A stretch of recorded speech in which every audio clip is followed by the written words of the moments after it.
السلام عليكم ورحمة الله وبركاته. وبعد ما نزلنا فيديو امبارح عن الاجتماع اللي كان دار بين حسين لبيب وجون ادوارد على موضوع المدير الفني والمستحقات، في اليوم الثاني امبارح بالليل رسميا استقالة المدير الرياضي نادي الزمالك جون ادوارد، وإعلان استمرار الكابتن معتمد جمال مدير فني لنادي الزمالك.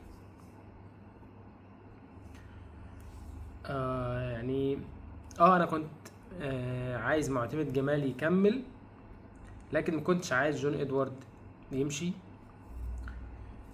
جون ادوارد بعد تقريبا سنة كاملة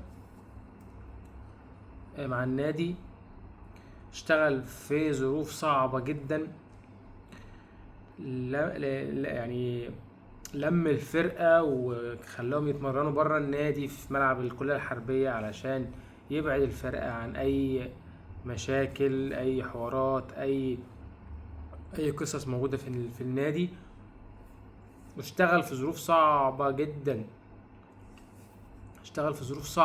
جدا جون ادوارد في وقت ما كانش فيه فلوس، مش عارف تدفع مستحقات للعيبة، مش عارف تجيبها منين ولا منين، ووقف قيد ومشاكل وفي الاخر كسب بينا الدوري ووصل نهائي الكونفدرالية. كتر خير الراجل وبنشكره، والتجربة كانت ناجحة بالرغم كل الظروف الصعبة اللي هو كان شغال فيها.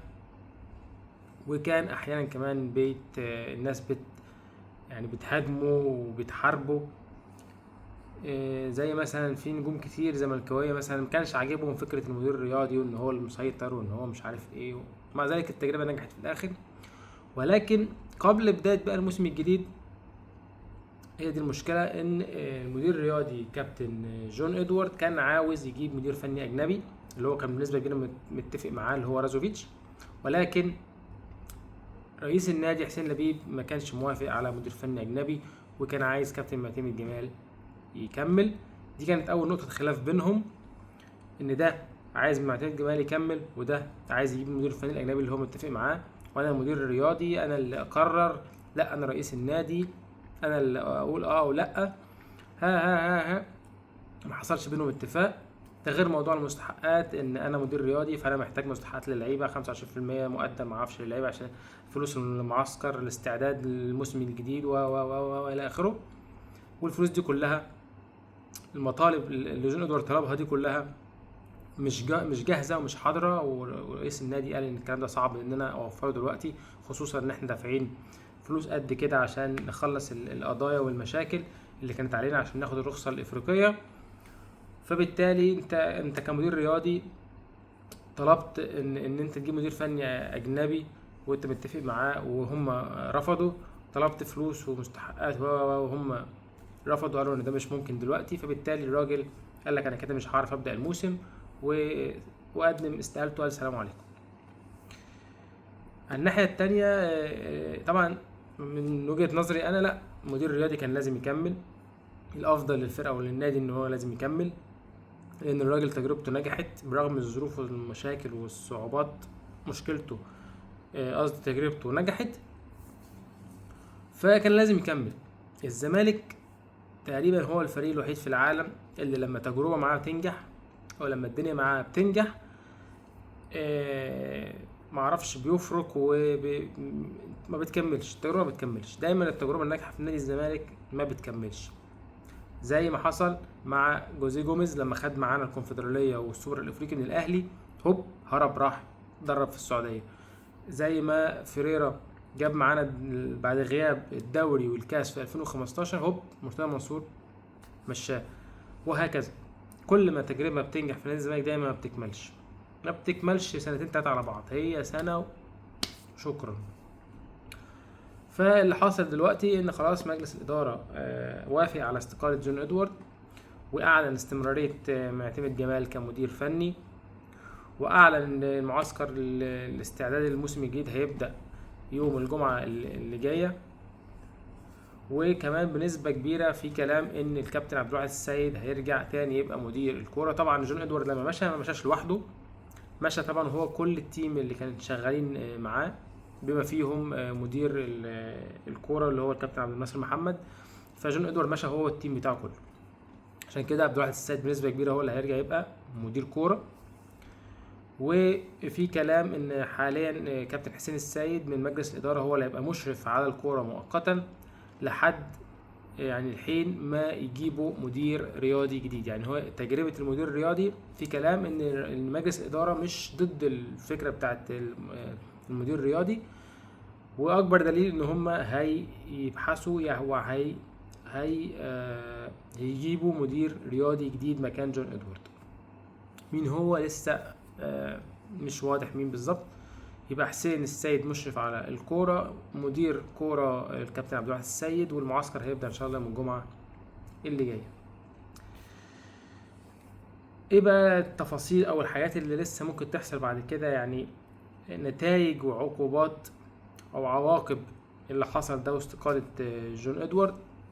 اولا واحد من محبين النادي ورئيس النادي السابق او الاسبق الكابتن ممدوح عباس كان دايما على خلافات مع جون ادوارد، وواحد من الناس اللي كانت طبعا هو الرئيس الشرفي لنادي الزمالك اللي عينه كابتن حسين لبيب.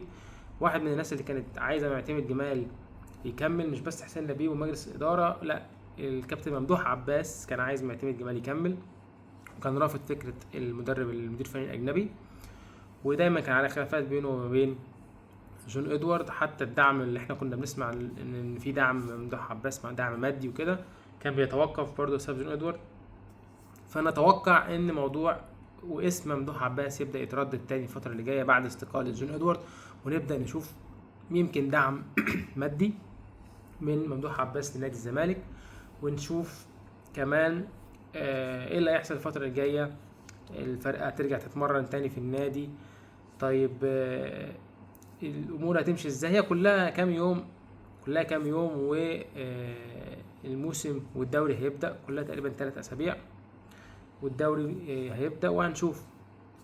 اتمنى التوفيق للكابتن معتمد جمال، لان انا كان وجهه نظري برضو ان معتمد جمال يكمل، لكن ما كانش من رايي خالص ان جون ادوارد لازم يمشي. بس للاسف هي الخلافات اللي ما بين المدير الرياضي ورئيس النادي ادت في النهايه لاستقاله جون ادوارد. الواحد بس اللي مستغرب منه ان دايما التجارب الناجحه في الزمالك ما بتكملش موسم وبتلاقيها خلاص انتهت. اذا كان مدرب جه نجح وحقق نجاح كبير، فجاه هوب بتلاقيه بيختفي بعدها بموسم، هوب جاله عرض من السعوديه.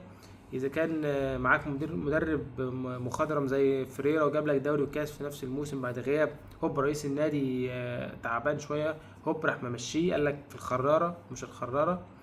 لعيب كويس يجي لك هوب ما يلحقش يقعد سنه سنتين يجي له عروض يمشي، وهكذا. مدرب بقى، لعيب، مدير رياضي، اي حاجه، مدير فني، دايما اللي مزعل الواحد ان اي تجربه ناجحه في نادي الزمالك دايما ما بتكملش، اخرها بيبقى تقريبا موسم ما بتكملش. فده اللي مزعل الواحد، احنا ما عرفش حظنا دايما وحش كده. المعسكر خلاص هيبدا، المفروض اللعيبه الاجانب تبدا ترجع يمكن النهارده يمكن بكره، لان خلاص المعسكر المفروض يبدا يوم الجمعه. تم التواصل مع اللعيبه يعني وعرفوا الميعاد والقرار. وزي ما قلنا لسه في هما بيحاولوا في موضوع الاستئناف بتاع القيد التأديبي عشان يخلوا القيد بدل ما هو ايقاف فترتين يبقى فتره واحده بس، فتقدر تجيب لعيبه في يناير على الاقل، لان ده احنا هنحتاجه 100%. هنعرف بقى عواقب استقالة المدير الرياضي واحدة واحدة للأيام اللي جاية، نشوف هيحصل استقرار مش استقرار، تظهر مشاكل، طب هيظهر ممدوح عباس ودعم ومش دعم، ونشوف ومعتمد جمال. كل حاجة هتبان بعد بداية المعسكر الإعداد، وبعد خصوصا بداية الدوري المصري، ونشوف أول كام ماتش. يعني أتمنى يكون رئيس النادي صح في استمرار معتمد جمال، وانا كمان رأيي كان كده، فاتمنى يكون صح، خصوصا في الوقت الصعب ان مفيش فلوس وايقاف قيد وكده. فكل التوفيق ان شاء الله لنادي الزمالك الفترة اللي جاية، وان شاء الله يكون خير، مع ان الاجواء كلها بتقول غير كده، بس ان شاء الله خير. كل التوفيق لنادي الزمالك.